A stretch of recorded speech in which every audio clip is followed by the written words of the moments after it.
This week is Parshas Yisro. Parshas Yisro famously discusses the giving of the Torah on Mount Sinai, but it also discusses, it's actually named after Moses' father-in-law, Yisro, who was known as a priest and a man who served idols. In fact, it says that he served every idol in the book, and he happens to join the Jewish people. He says, "Now I know that your God is greater than all other gods," and he actually brings Moshe's wife and two children, Gershom and Eliezer, to Moshe in the Midbar, because he left them with his father-in-law when he went to go save the Jewish people and take them out of Egypt. Now, there's a fascinating medrash on the dynamics of this interesting family relationship. You have Moses, the man of God, married into the family of Yisro, who is the priest of Avodah Zarah. And the Medrash actually says that Yisro, one of the conditions that Yisro made with Moshe in order to marry his daughter Tzipora was that your first son is going to need to join me in serving idols. And it says that Moshe acquiesced. He agreed to the condition of his father. So Gershom was sent to Yisro to serve Avodah Zarah.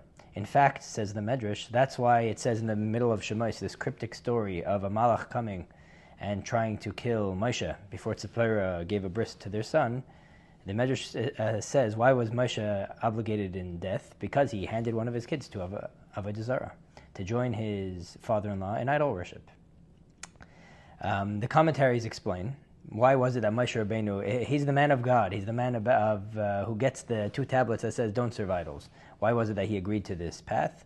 And they explained because he knew that eventually Yisro would end up joining the Jewish people and bringing his family back with. So he knew this wouldn't be such a big deal. So he agreed to the conditions. However, he was punished because when you look later in Jewish history, it says that there was a man who was a priest for the Pesel Micha, for a later famous idol from Micha. And it says that the priest for this idol, for Shevet Dan, was Yehonasan ben Gershom ben Menashe, which is Jonathan, the son of Gershom, the son of Menashe. But Menashe is spelled Mem Nun Shin He, and it actually puts a small nun. So there's a big Mem, a big Shin, a big He, and a very small nun hanging over there. And the Gemara in Baba Basra says that why does it say Yonasan ben Gershom ben Menashe? Really, this was the grandson of Moses, the grandson of Moshe. So that's why it has only the small nun to say Yonasan, son of Gershom, son of Moshe. It just puts a small nun over there to make it look like Menashe for the honor of Moshe, so it doesn't seem like his... so we don't see so directly that his grandson strayed so far. Fascinating story, both in Navi and the prophets. This is in the book of Shoftim, the Gemara, and the Medrash, which shares this very interesting side to Moshe Rabbeinu and a deal that he made with his father-in-law, that yes, his son ended up coming back, but his grandson ended up serving idols. Now, this obviously begs the question, how does this fit with anything that we know about Moshe Rabbeinu? And how did this happen? So the explanation given is as follows, and it actually goes to a fascinating debate, which is how much should we expose our children to let them try to figure out the right thing on their own. Yisro, he ended up finding Judaism, but he ended up finding Judaism through a path of stumbling through idols till eventually he found the truth. And for him, this worked. So he said, Moshe, I want one of your children to join me on this journey. Let them stumble. Expose them. Right? Sometimes some families are into sheltering their children. Don't watch movies, don't watch TV shows, don't be introduced to secular ideas. Just teach them with purity. Yisro said, no, expose them. Let them see other cultures.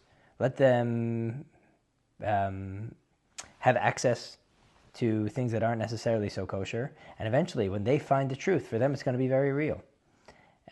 And there's something to this. There's actually such a concept of Yisro and Ha'ar min HaChoshech. And as Chassidus explains, actually, and it brings from the Zohar, that the Torah was only able to be given when Yisro, the man of idol worship, was able to admit to God and say, yes, I have found God, and God is greater than all other idols. That's the concept of Yisro and Ha'ar min HaChoshech, the greatness and the beauty and radiance of light. Specifically when it comes after darkness, the light is appreciated much more. It's felt much more brilliantly. And this is what Yisro was presenting to Moshe. Give one of your children towards this journey. And Moshe Rabbeinu accepted. It wasn't about going and serving idols. It was about going to find Judaism through working through darkness, through working through confusion, and through maybe seeing other ideas, maybe even bumping one's head against idol worship, or against other religions. But when he finds Judaism, it's going to be well worth it.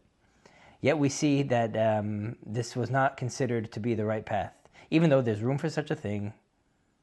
But the Torah is teaching us that there's a difference between lechatchila and b'diavad. Lechatchila, when we're teaching our children, we're meant to teach them the right way. If something is healthy and good, you give them what's healthy and good. If someone's found already to be in a space of idol worship, then we could tell them. And it's actually true that when they're going to come to appreciate Judaism, they're going to appreciate it much more. I'll give an example. If someone is a human being, should we tell them to try to live like an animal, to try to live like every other being out there until eventually they find out, humanity is the best and most quality life over any other live entity? That would be foolish. If someone's really a human, let them be a human. Or, not to get political, but should a man try being a woman until he finds out that he's really a man? Or should a woman try being a man until they realize, I'm really a woman, and then they could embrace it really more? If they're really a woman and that's their DNA, exposing them to something that is not their DNA is only harmful. Yes, if they're there anyways, if they did expose themselves, or if that's already part of their life, maybe we need to educate them within that language, and then to be able to show them how this is still the proper, the way back to the proper path. And when you come back to the proper path, you'll actually be giving something back. You'll have something greater than the one that was given purity from a young age. But when you're teaching a young kid, when you're teaching someone lechatchila, you don't give someone poison, you don't give someone unhealthy food, so they end up realizing the milah of healthy food. And this is the debate between Moshe and Yisro, and obviously the proper balance is very hard to figure out, which is how much to shelter one's children versus how much to teach them and hint to them this message of you're not just meant to accept Judaism because it was given to you in a sheltered way. You're meant to choose it on your own. But that doesn't mean to expose our children at the same time. There is a concept of pnimius. There's a concept of zekeli v'anvehu. This is my God, and then I have a relationship with Him. Chanoch Aharon al pi darka. I teach children in the way that they're going to understand. And Judaism isn't about trying to just square someone to a set of actions until they just fit into the culture of Judaism. We want them to question. We want them to wonder. However, within a framework of what's kosher, within a framework of what's healthy, not by giving them things that are unhealthy or telling them live like an animal until you appreciate humanity. This actually parallels a little bit what the famous story of the Alter Rebbe and the Tzemach Tzedek. The Tzemach Tzedek, when he was a little kid, he asked the Alter Rebbe, it says that Yaakov Avinu's 17 best years were when he lived in Egypt.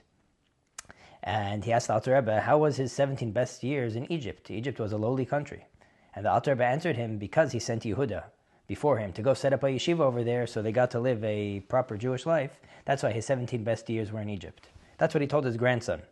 But then the Alter Rebbe himself, later on in Maimer Chassidus, he explains why was Yaakov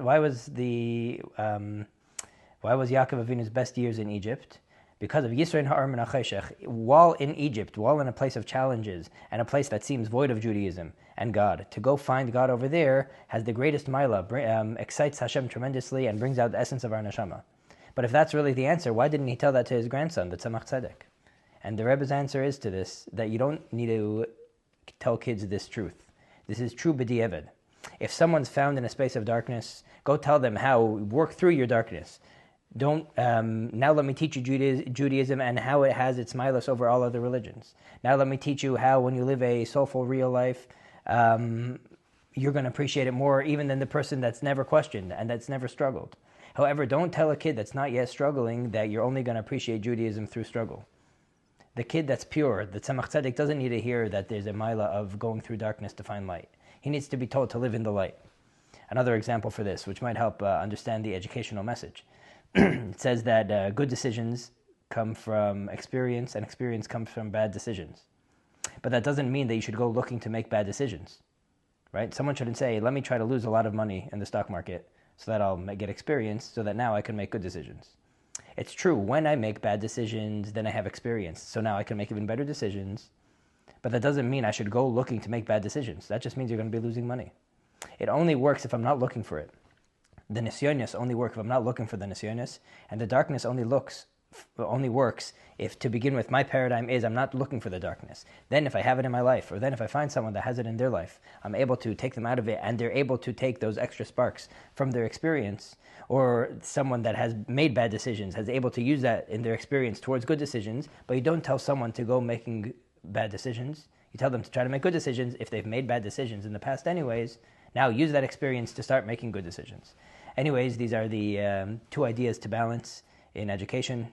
Engaging children, teaching them to question, teaching them to use their own minds to try to figure out their relationship with Hashem in their own heads. However, doing that with purity at the same time, and not by trying to give them something that's foreign to their DNA, which at least lechatchila will only be confusing them. However, if someone is over there anyways, if someone is already accustomed to these ideas, then teach them the Yisro Na'ar Min HaChoshech. Then teach them, like Gershom or like Yisro himself, that really the whole Torah is given to be able to take someone out of that darkness, to say, Ita A ki gadol Hashem mikol ha'elekim. Have a great Shabbos.